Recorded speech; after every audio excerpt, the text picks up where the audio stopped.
Elias had always found solace in solitude, a quiet refuge from the relentless clamor of the modern world. When the old house on Blackwood Lane came up for sale, it felt less like a mere transaction and more like an inevitable calling.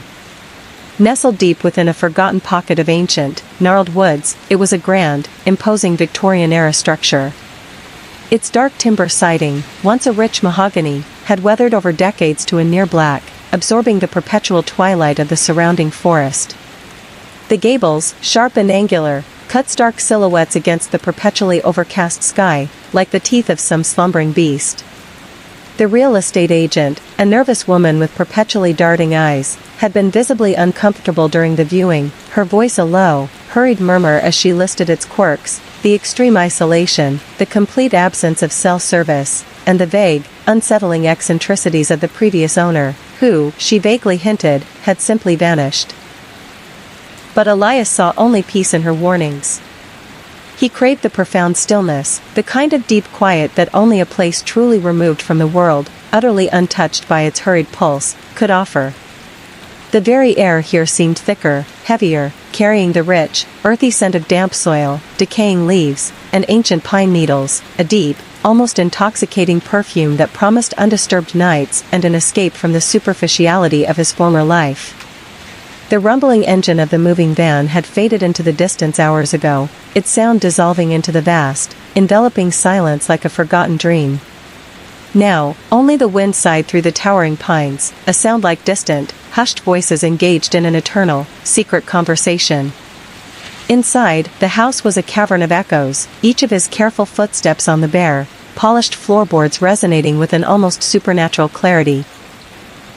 Every creak and groan of the old timber framework, every subtle shift in the house's ancient bones, was amplified in the profound stillness, creating a symphony of age and decay. He walked from room to room, a solitary figure, almost a ghost in his own new domain, his fingertips tracing the elegant, if faded, patterns of the wallpaper, feeling the cool, slightly rough texture beneath his skin. There was a peculiar, pervasive chill that seemed to emanate from the very heart of the house, a coldness that no amount of pale sunlight filtering through the grimy, leaded glass windows could ever truly dispel. It wasn't an unpleasant chill, not the biting cold of winter, but more like the constant, deep coolness of a forgotten cellar, a pervasive presence that settled on the skin and seemed to seep into his very bones. Elias, ever the pragmatist, told himself it was merely the age of the house, the thick stone foundations holding on to the memory of countless winters. He unpacked a single, utilitarian box, containing only the essentials for the night, a well-worn book, a thick, comforting blanket, and a thermos of steaming, herbal tea. The quiet was absolute, pressing in on him from all sides, a heavy, velvet blanket muffling the world. He felt utterly, profoundly alone, and for the very first time since arriving, the thought sent a shiver down his spine that had nothing to do with the house's inherent temperature. The first night in the house was a strange and unsettling tapestry woven from unfamiliar sounds. The old structure, it seemed, was not merely a dormant collection of wood and stone, but a living entity, alive with its own unique nocturnal symphony. There was the rhythmic tick-tock of cooling pipes, a steady, almost mechanical pulse within the walls. The soft, deep groan of settling timbers echoed from the upper floors, like the sighs of a giant stretching in its sleep. Outside, the gentle, incessant rustle of leaves against the window panes created a delicate, papery scratching, a constant whisper of the forest pressing in.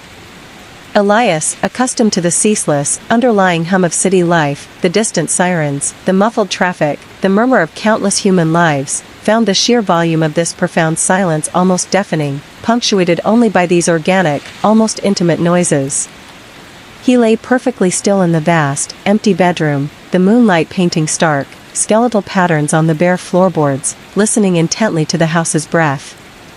Then, something new joined the chorus, a sound that was distinct and deeply unsettling.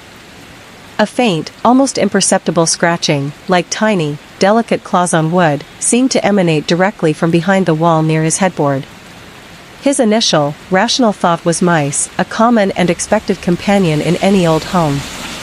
Yet, it wasn't the frantic, haphazard scurrying of rodents. This sound was too deliberate, too rhythmic, almost like a soft, persistent tapping, a gentle, insistent communication. He squeezed his eyes shut, willing himself to succumb to sleep, to dismiss the unsettling sound as a figment of his overactive imagination. But the tapping persisted, a subtle, unwavering intrusion into the profound quiet. And then came the whispers. They were so faint, so fleeting, so utterly ephemeral, that he genuinely questioned if he was truly hearing them, or if his mind, isolated and overstimulated by the oppressive stillness, was simply playing cruel tricks. It was like the ghost of a conversation, just beyond the edge of audibility, a low, breathy murmur that seemed to drift from the very fabric of the walls themselves, from the air itself. He strained his ears, every muscle tensed, trying desperately to decipher a single word, a coherent phrase, but it remained an indistinct hum, a formless, breathy sound that teased the edges of his comprehension. He sat bolt upright in bed, his heart thudding softly, steadily against his ribs, and scanned the shadowed room with wide, unblinking eyes. Nothing. The moonlight remained serene, casting its pale glow. The heavy, antique furniture stood unmoving, silent sentinels in the gloom. He lay back down slowly, pulling the thick blanket tighter around his shoulders, a strange, creeping sense of unease settling over him like a cold mist. It wasn't outright fear, not yet, but a peculiar, heightened awareness, a chilling feeling that he was not, in fact, entirely alone in the vast, echoing silence of the house. The whispers seemed to ebb and flow, sometimes closer, sometimes receding into the deeper quiet, like the slow, inexorable tide of an unseen, ancient ocean. As days bled imperceptibly into nights, the subtle intrusions Elias had initially dismissed became increasingly undeniable, shedding their cloak of plausible deniability. The scratching in the walls, once confined to his bedroom, continued with unnerving regularity, sometimes seeming to move from one room to another, as if something unseen was methodically exploring the vast, silent house alongside him, charting its unseen territories. The whispers, too, grew bolder, though still indistinct, occasionally swelling to a breathy sigh that seemed to brush against his ear before vanishing. Elias would often catch a fleeting glimpse of movement in his peripheral vision, a shadow deepening in a corner, a heavy velvet curtain swaying when there was no discernible breeze, the reflection in a darkened window momentarily distorting, only for it to vanish the very instant he turned his head directly to confront it. He'd find objects subtly, almost imperceptibly rearranged. A book he'd left carefully on the bedside table would be discovered on the floor, open to a random page. A heavy armchair would be found slightly askew from where he'd left it, as if someone had just risen from it. Each individual instance was minor, easily rationalized away as his own forgetfulness, the settling of an old house, or even the trick of the light. But the cumulative effect was a slow, insidious erosion of his cherished sense of solitary peace, a creeping dread that gnawed at the edges of his composure. The most profoundly unsettling sensation, however, was the constant, prickling awareness of being watched. It was an unwavering, pervasive feeling, as if unseen eyes were following his every move, scrutinizing his every action, even his most private moments. He'd turn abruptly, his muscles tensed, expecting to catch a glimpse of something, anything, that would confirm his growing suspicion, but would always be met with empty air and the oppressive, watchful quiet. The peculiar chill in the house seemed to deepen, concentrating in certain areas, particularly the long, dark hallway leading to the seldom used back rooms. He found himself unconsciously avoiding that hallway, taking circuitous detours through the living room and kitchen, even if it meant a longer, less direct path to his destination. He tried to laugh it off, a hollow, humorless sound, attributing it to the profound isolation, the sheer lack of human interaction that was slowly beginning to fray his nerves. He'd even talk aloud to himself, just to hear a voice, any voice, break the profound, suffocating silence. But the feeling persisted, an unwavering, cold gaze that seemed to penetrate his very thoughts, to read his growing unease. It was a silent, patient observation, and Elias began to feel less like the owner of the house and more like its unwitting captive, a specimen under an unseen, unblinking microscope. The quiet, once a source of comfort and solace, now felt like a heavy, suffocating shroud, muffling any sound that might betray the tangible presence of his unseen companion, trapping him within its silent scrutiny. One particularly dreary, rainy afternoon, the kind that presses the world into shades of gray, Elias, driven by a restless unease, decided to tackle the dusty, forgotten attic. He hoped the mundane task of organizing would distract him from the house's growing strangeness. It was amidst a jumble of forgotten furniture and cobweb-draped relics that he stumbled upon a small, leather-bound journal, tucked away in a forgotten, cedar-scented trunk. Its pages were brittle and yellowed with age, crumbling slightly at the edges, the delicate ink faded but still remarkably legible. A quick glance at the ornate script revealed it belonged to a woman named Eleanor Vance, dated from the late 1800s, confirming she had been a previous resident of this very house. As Elias began to read, a cold, tightening knot formed in the pit of his stomach, growing with each passing line. Eleanor's elegant, looping script detailed not the mundane, domestic life of a Victorian lady, but a chilling, slow descent into an all-consuming terror. Her early entries spoke of the house's inherent beauty, its profound quiet, its charming isolation, descriptions eerily similar to Elias's own initial perceptions. But then, the tone shifted, subtly at first, then with increasing urgency. "The whispers begin again tonight," she wrote, her handwriting becoming noticeably more frantic, more desperate with each successive entry. A low hum, a song without words, just beyond the veil of hearing. "It calls to me, soft and insistent." She meticulously documented the same inexplicable chills that Elias felt, the pervasive feeling of being watched, the subtle, unnerving rearrangement of objects in rooms she had just left. "It moves," another entry read, scrawled almost illegibly, "a presence without form, yet undeniably here. It wants something from me. Or perhaps, it just wants company, a soul to share its endless vigil." Her entries grew progressively shorter, more fragmented, filled with desperate, disjointed sentences and increasingly erratic penmanship, mirroring her unraveling sanity. She spoke repeatedly of a lulling song that would sometimes fill the house, a melody that was both terrifying in its otherworldly origin and yet strangely comforting, drawing her deeper and deeper into its silent, inescapable embrace. The final entry, stark and chilling in its brevity, was scrawled across the bottom of the last page. "It knows my name. It sings it now. I am tired. So very tired. The quiet is so deep, so profound." There was no mention of her leaving, no indication of what became of her, no final farewell. The journal simply ended, abruptly, leaving Elias with a profound, bone-deep sense of dread. The house was not merely old, it was a vessel, a repository of lingering presences, and he was not the first to feel its silent, watchful gaze. The peculiar chill in the air suddenly felt less like old foundations and more like the cold, ancient breath of something truly primordial. After the unsettling discovery of Eleanor's journal, Elias found his nights increasingly disturbed, his sleep a fractured landscape of unsettling visions. The dreams began subtly, mere fleeting fragments of unsettling imagery, long, dark hallways stretching into an impossible infinity, twisting and turning beyond the reach of any light, a faint, melancholic humming, just out of reach, a tune he couldn't quite grasp but felt deep in his bones, and the pervasive, suffocating sensation of being watched from the deepest shadows, from every unseen corner. Then, as the days wore on, they grew more vivid, more insistent, bleeding into his waking hours. He would dream of standing in the very center of the house, the ancient walls breathing around him, contracting and expanding with an unseen pulse, the very air thick and heavy with an unseen, palpable presence. In these increasingly lucid dreams, the indistinct whispers from the walls coalesced, forming a distinct, resonant sound, his own name, spoken softly, drawn out in a long, mournful sigh, as if carried on a sighing, cold wind. "Elias. Elias." It would murmur, a sound that was both intimate and utterly terrifying.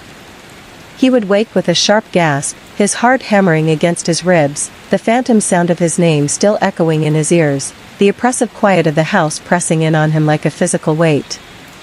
The line between dream and reality, once so clear, blurred and dissolved, becoming a hazy, unsettling frontier.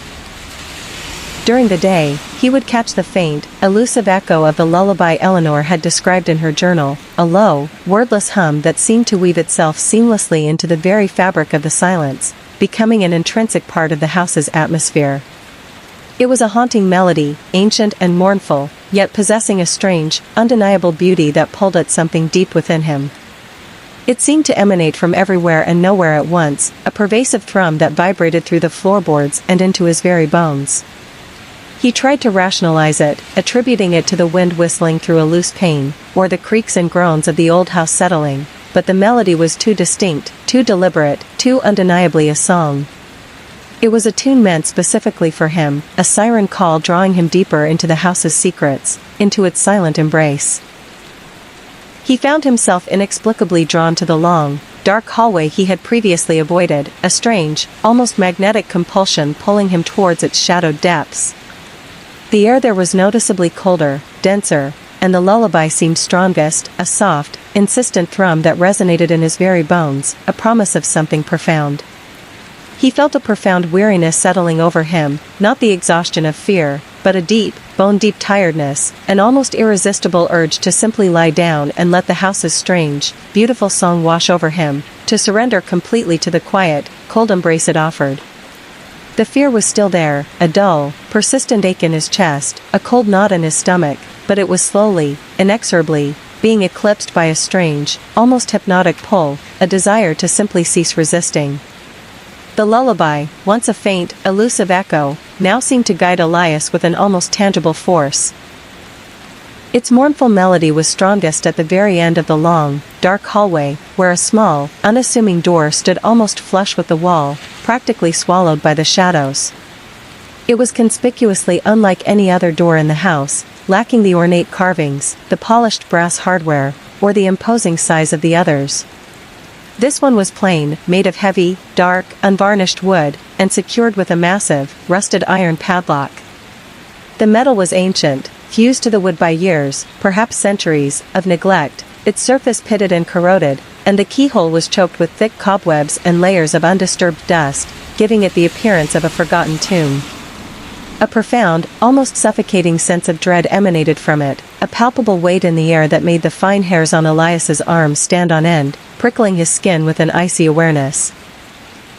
Yet, an irresistible curiosity, fueled by the chilling revelations of Eleanor's journal and the house's increasingly insistent, hypnotic song, compelled him forward, drawing him like a moth to a flickering, dangerous flame. He ran his fingers tentatively over the cold, rough wood of the door, feeling the faint, almost imperceptible vibrations of the lullaby against his palm, as if the wood itself was humming. The door felt ancient, resistant, as if it had been sealed for countless generations, guarding a secret so profound and terrible that the house itself wished to keep it hidden, forever locked away. He tried to force the padlock, pulling and twisting with all his might, but it held firm, a stubborn, unyielding sentinel against his intrusion. He searched frantically for a key, tearing through drawers and cabinets in the nearby rooms, overturning forgotten boxes, but found nothing that even remotely resembled a match. The entire house seemed to hum with a strange, expectant anticipation, the whispers growing louder, almost urging him on, a chorus of unseen voices encouraging his transgression. He felt a strange, almost intimate connection to the door, as if it were a living entity, breathing softly and patiently behind its rusted lock, waiting for him. The air directly around it was noticeably colder, denser, and a faint, earthy scent, like damp soil and forgotten things, wafted mysteriously from beneath the narrow crack at the bottom.